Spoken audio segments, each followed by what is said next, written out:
माझे नाव राजकुमार पांडुरंग सावंत. 2 नोव्हेंबरची केळीची लागवड आहे.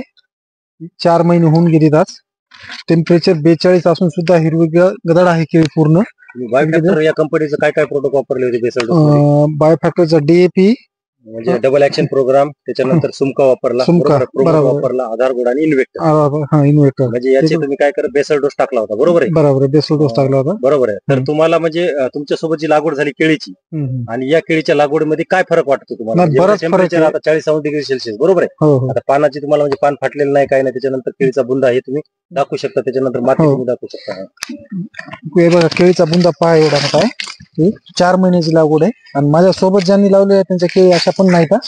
बुंदा आहे, माती पण आहे, माती पूर्ण तुम्हाला बरोबर आहे. मुळे येते.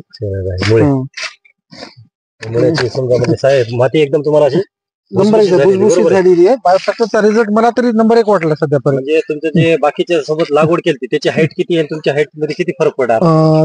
2-1 फुटाचा तरी 100% फरक आहे. आणि क्वालिटी एकदम ग्रीनरी, म्हणजे तुम्हाला पिवळे शिवळे म्हणजे काहीच दिसणार नाही, पूर्ण प्लॉट सारखाच आहे, पूर्ण सारखा पूर्ण काहीच नाही. सारखं काही असं तुम्हाला पिवळं झाड कुठं दिसणारच नाही, एकसारखा पूर्ण. म्हणजे तुम्हाला न्यूट्रिशन जे भेटलंय म्हणजे बायो फर्टिलायझर खत वापरल्यामुळे एक समान पूर्ण केळीला भेटलं, पूर्ण त्याच्यामुळे तुमचा म्हणजे चांगल्या पद्धतीने तुम्हाला फायदा झालेला आहे, बरोबर आहे. आता इथून पुढे पूर्ण ही जी ट्रीटमेंट आहे तुम्ही बायोफॅक्टर या कंपनीची वापरणार? बायोफॅक्टर या कंपनीची वापरणार.